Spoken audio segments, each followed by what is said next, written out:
Ya, Assalamualaikum warahmatullahi wabarakatuh.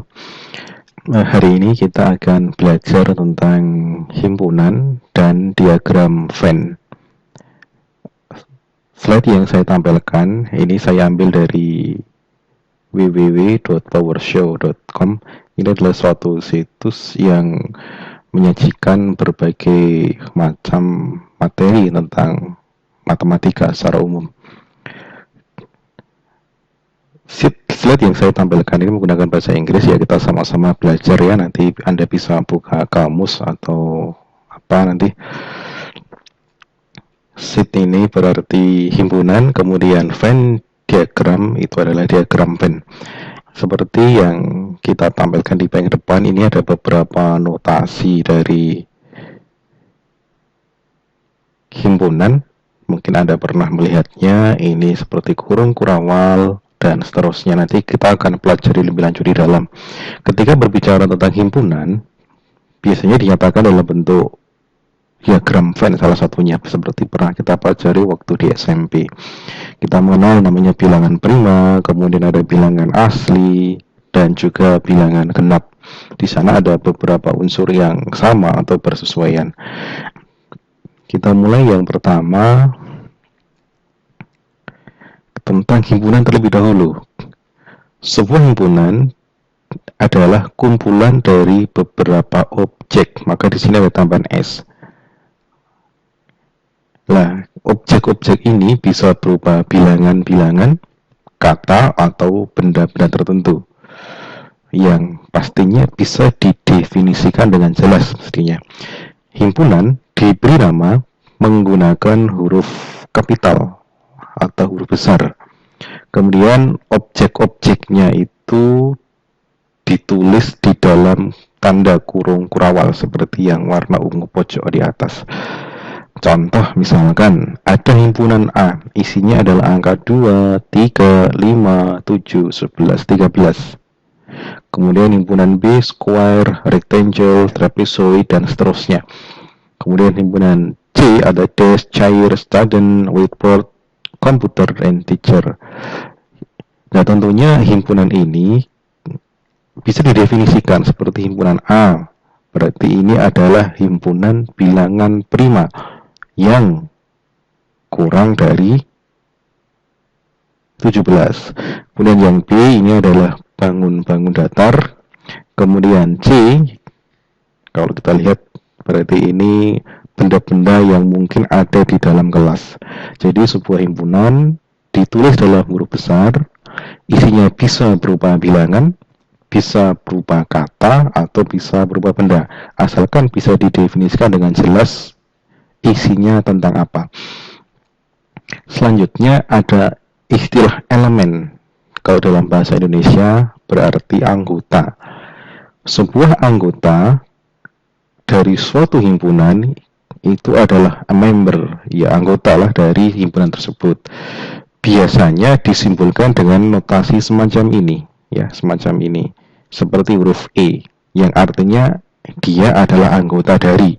Seandainya ada simbol semacam ini, tapi ada coretnya, berarti is not a member of. Ini bukan anggota dari. Contoh misalkan, kita punya himpunan A, yaitu himpunan bilangan prima yang kurang dari 17, isinya 2, 3, 5, 7, 11, 13. Jelas bahwa 7 is a member of A. 7 itu anggota dari A. Sementara 10 itu bukan anggota dari A. Karena kita lihat di sini angka 7 ada, kemudian angka 10 tidak ada. Saya pikir cukup jelas. Selanjutnya ada istilah subset. Sebuah subset itu adalah sebuah himpunan juga yang memuat beberapa atau keseluruhan elemen dari suatu himpunan yang lain, tetapi dia bukan anggotanya. Simbol dari subset adalah semacam ini, hampir sama seperti simbol dari anggota tadi, tapi mirip dengan huruf C ya. Kalau ada simbol semacam ini, artinya is a subset of, artinya ia himpunan bagian. Subset itu dalam bahasa Indonesia artinya himpunan bagian. Sementara kalau seperti C tapi dicoret, artinya is not a subset of, bukan himpunan bagian. Contoh misalkan kita masih menggunakan himpunan A yang tadi 2, 3, 5, 7, 11, 13. Sementara kita punya himpunan B 3, 5, 7. Kita lihat bahwa 3, 5, 7 itu ada di dalam A.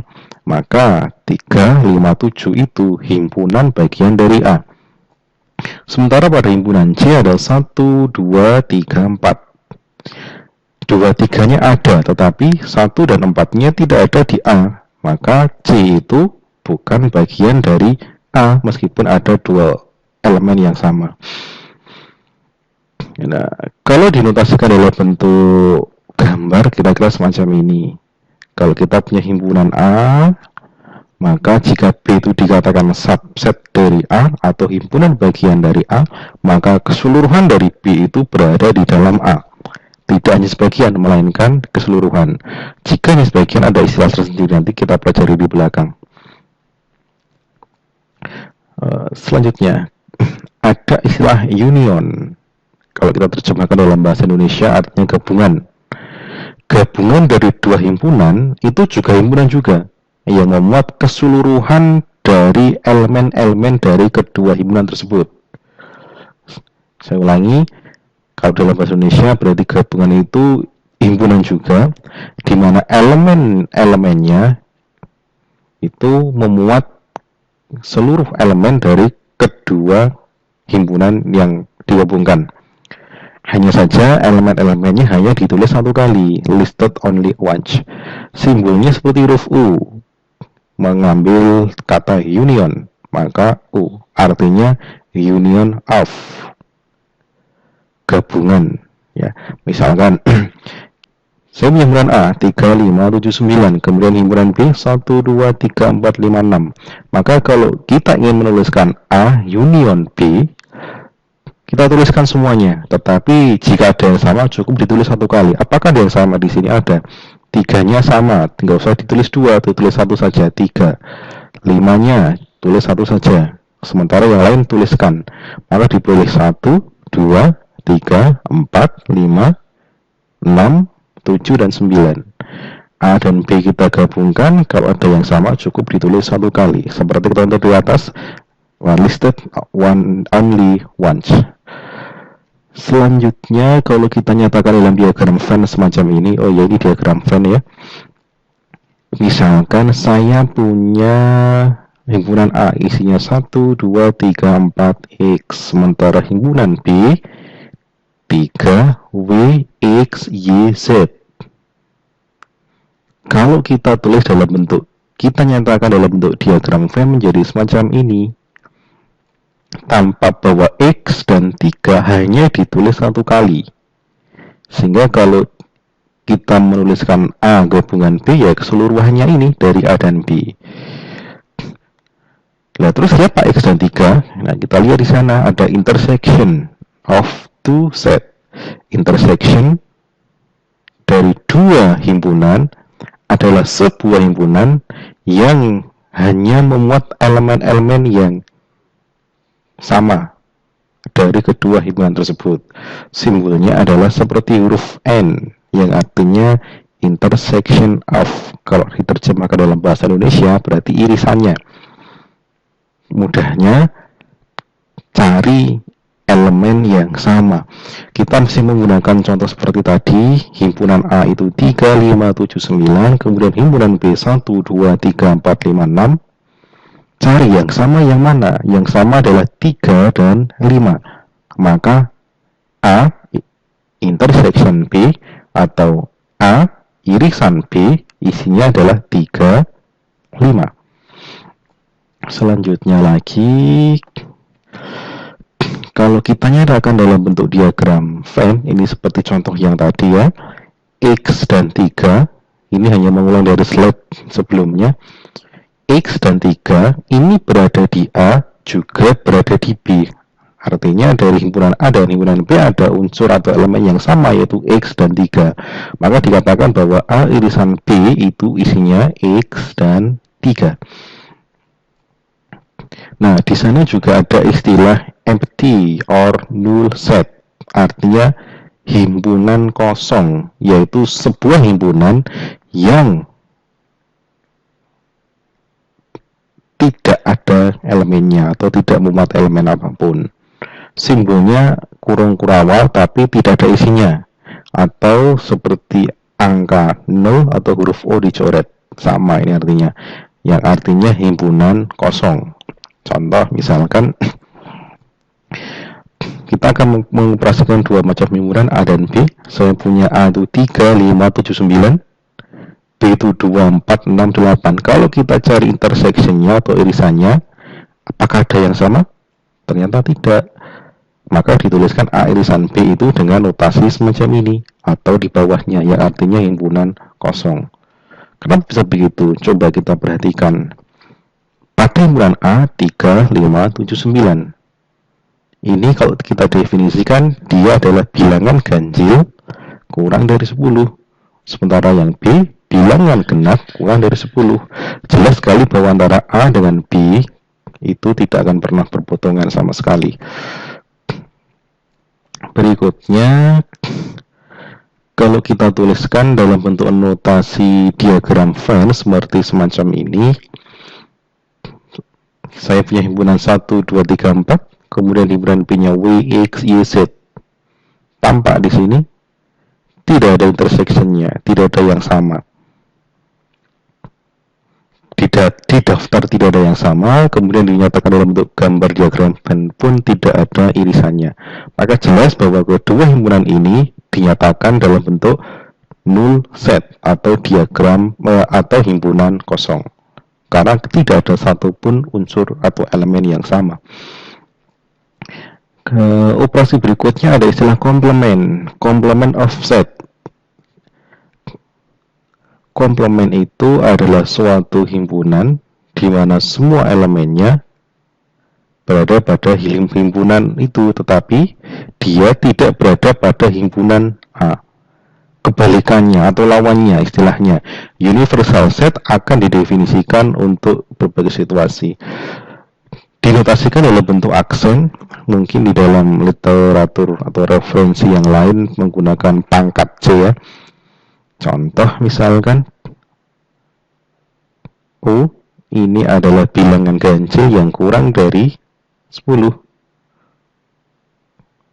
Kalau kita data 1, 3, 5, 7, 9. Itu semestanya. Kalau dalam pelajaran di SMP namanya semestanya. O itu nanti isinya 1, 3, 5, 7, 9. Tidak ditampilkan di sini. Sementara kita punya himpunan A isinya 1, 5, 9. Maka komplemennya 3 dan 7. Artinya komplemen itu elemen lain yang tidak berada di A, tetapi dia berada pada semestanya U. Atau kalau A saya tambahkan ke A komplemen, maka dia akan membentuk bilangan semesta U-nya. Kalau dalam bentuk diagram Venn menjadi semacam ini, misalkan U itu adalah faktor dari 24, Anda bisa mendata. Maka kalau saya punya A itu 1, 2, 3, 4, 6, maka A komplemennya adalah 8, 12, 24. Tampak bahwa A ditambah dengan A komplemen itu menunjukkan pembentuk dari keseluruhan himpunan dari U. Kemudian ada tambahan lagi beberapa notasi ya, tipe-tipe dari notasi himpunan.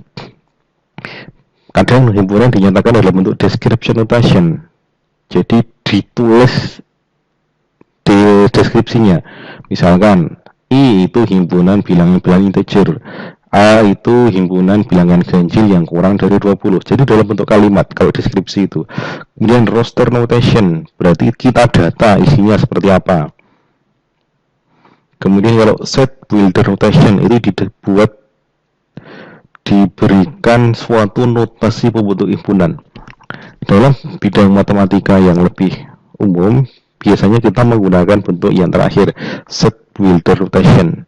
Di sini tampak jelas nanti keterangannya bahwa elemennya itu berasal dari himpunan apa saja. Kemudian ada infinited set, artinya sebuah himpunan yang elemen-elemennya tidak dapat dicacahkan, counted or listed, tidak dapat dicacahkan ataupun didaftar. Kemudian finite set berarti semua elemennya dapat dicacah ataupun ditulis. Biasanya kalau infinite ada tambahan titik-titiknya, itu berarti ada terusannya entah sampai berapa. Selanjutnya ada tambahan, ada equal set. Dua himpunan itu dikatakan sama manakala memuat elemen-elemen yang sama pula, meskipun kadang susunannya berbeda, maka dikatakan himpunan-himpunan itu adalah sama. Baik, saya kira itu tentang himpunan dan diagram Venn. Ini sebagai pengantar dari berbagai cabang matematika.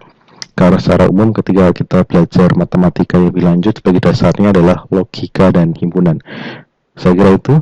Semoga bisa bermanfaat. Assalamualaikum warahmatullahi wabarakatuh.